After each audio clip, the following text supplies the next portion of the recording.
Selamat siang, Assalamualaikum warahmatullahi wabarakatuh. Yang Waalaikumsalam. saya hormati para pimpinan di Badan Penanggulangan Bencana Nasional, eh, para stakeholder di wilayah Gorontalo, Maluku Utara, Sulawesi Utara, Papua Barat, dan Papua, juga Papua Tengah. Eh, Mohon izin pada kesempatan hari ini kami akan menyampaikan rilis terkait dengan gempa bumi Kamchatka berkekuatan 8,7 yang berpotensi tsunami.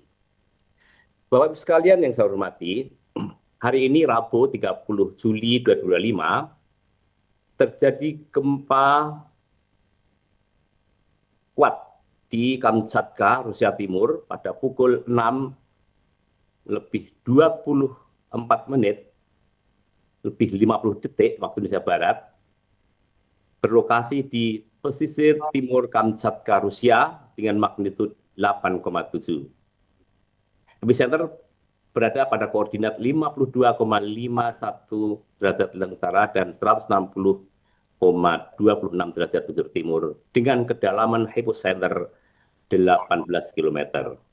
Gempa ini berjarak ke Jakarta sejauh 8.226 km lebih. Gempa ini dipicu oleh sebuah deformasi batuan di bawah permukaan laut, tepatnya di lempeng, di bidang kotak antar lempeng, di mana eh, patahan terjadi di palung Kuril Kamchatka atau Kuril Kamchatka Trench dengan mekanisme patahan naik atau thrust fault. Jenis patahan ini memang sensitif terhadap terjadinya perubahan kolom air laut, sehingga bisa memicu terjadinya tsunami. Kemudian BMKG begitu mendapatkan sebuah analisis gempa berkekuatan 8,7, sistem decision support system di BMKG segera melakukan pemodelan Ya. yang sebelumnya juga Pacific Tsunami Warning Center yang berpusat di Hawaii menyatakan bahwa gempa ini berpotensi tsunami di wilayah Rusia, Jepang, Alaska, Filipina, Hawaii, dan Guam. Dan Indonesia tidak disebut. Namun demikian, kita berinisiatif untuk melakukan pemodelan detail terkait dengan wilayah yang ada di Indonesia ini. Sehingga BMKG melakukan pemodelan dari gempa yang terjadi dan betul berpotensi tsunami, namun memiliki status ancaman waspada. Artinya, estimasi kejadian tsunami yang terjadi kemungkinan hanya kurang dari setengah meter. Dan di sini kami tayangkan wilayah-wilayah yang memiliki potensi ancaman status ancaman waspada, yaitu kurang dari setengah meter, ada di wilayah Indonesia bagian timur dan timur laut. Di mana setelah detail akan kami laporkan bahwa tsunami ini diestimasi akan sampai di Kepulauan Talaut dengan waktu tiba pukul 14 lebih 52 menit 24 detik waktu Indonesia Timur. Kemudian waktu Indonesia bagian tengah.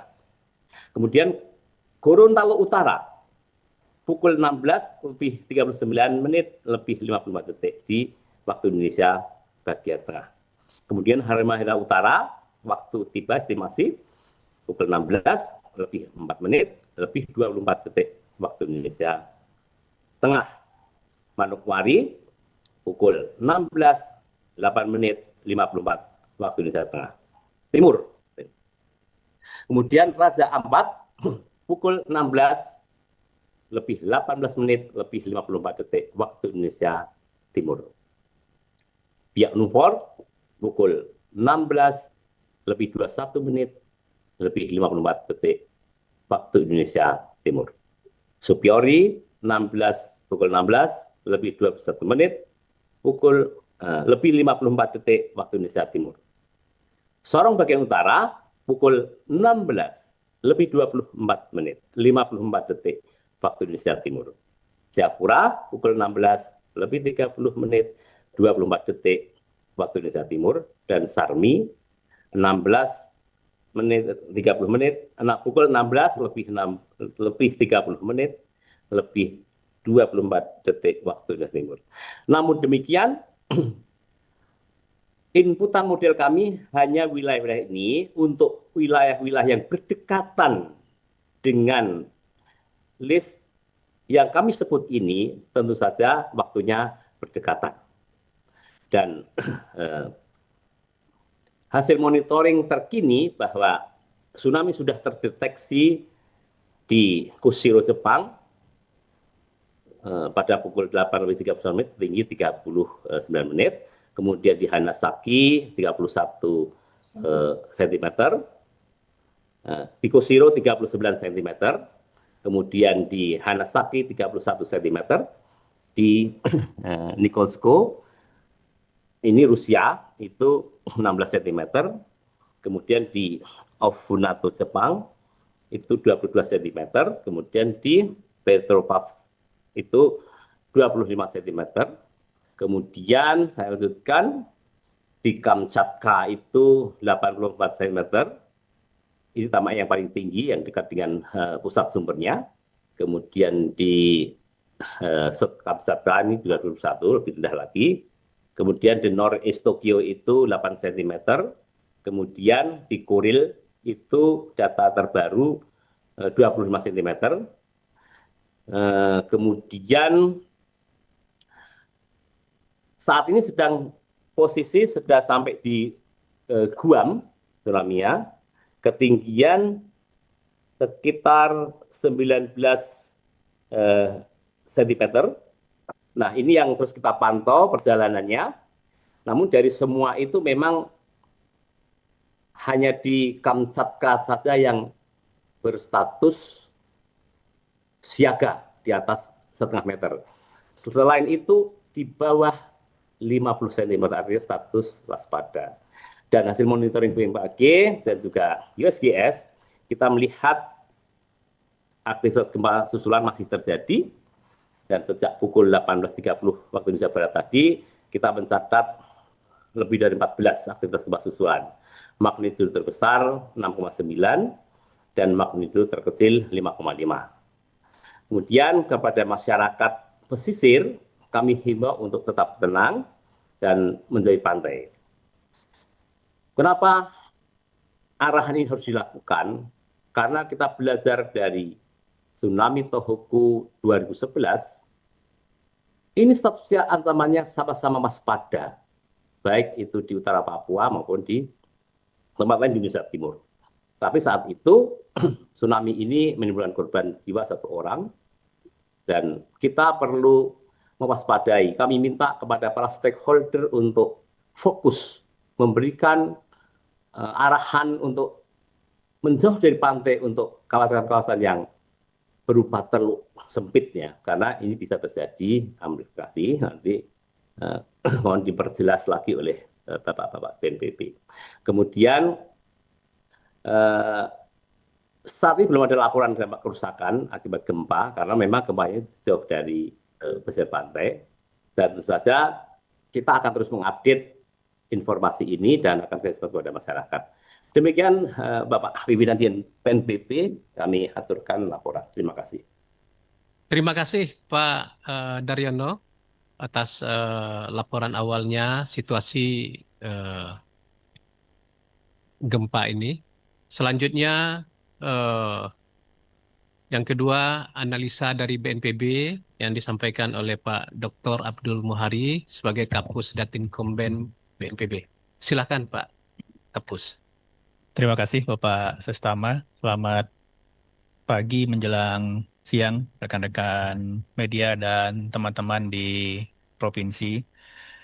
Meneruskan penjelasan dari Pak Daryono tadi, ada beberapa hal yang perlu kita perhatikan.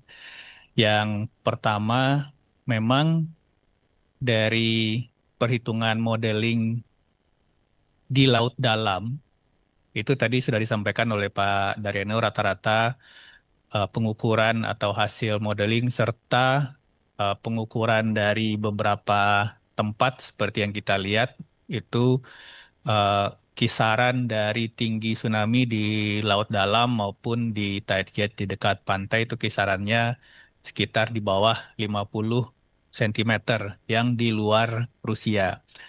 Tetapi ini tentu saja tidak boleh membuat kita lengah. Ini yang perlu kita sampaikan bahwa pengalaman kita pada saat tsunami Jepang 2011 yang juga berpropagasi ke Papua itu terdeteksi di tide gauge di Jayapura itu hanya 33 cm.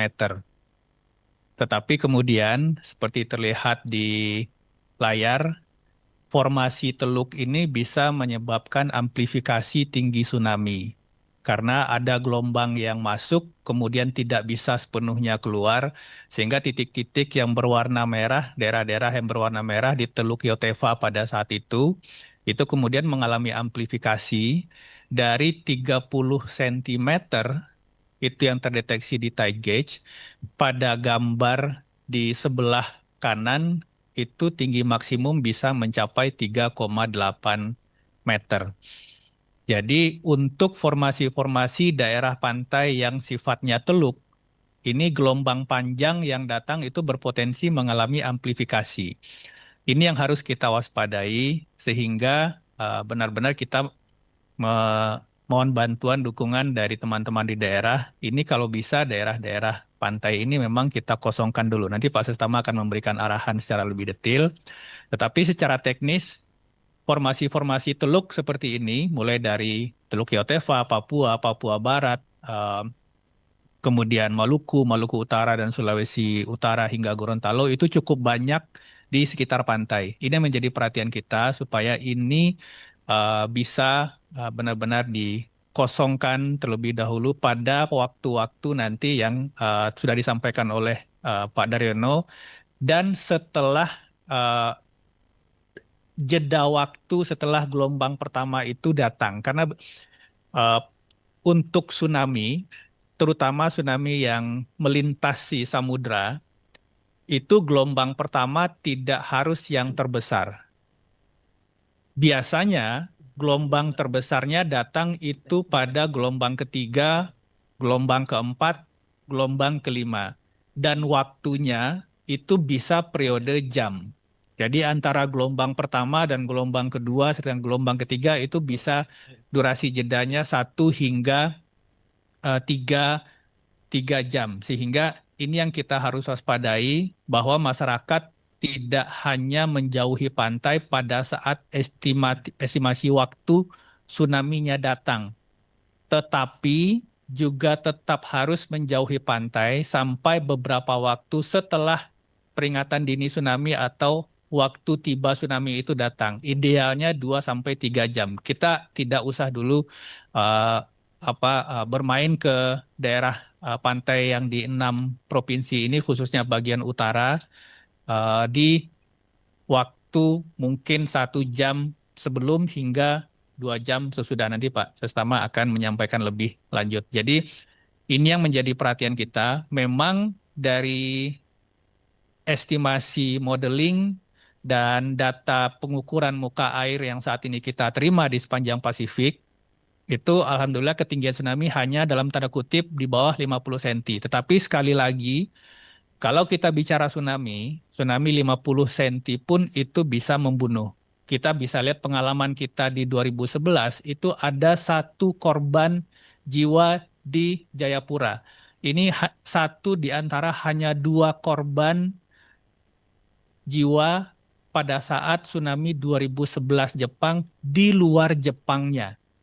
Jadi jangan sampai ini terulang, benar-benar kita waspadai, kita kosongkan dulu daerah pantai, supaya benar-benar nanti setelah tsunami, peringatan dini tsunami diakhiri oleh BMKG, baru kemudian masyarakat beraktivitas seperti biasa. Mungkin dari Pak Sestama akan memberikan arahan kepada pemerintah daerah lebih lanjut.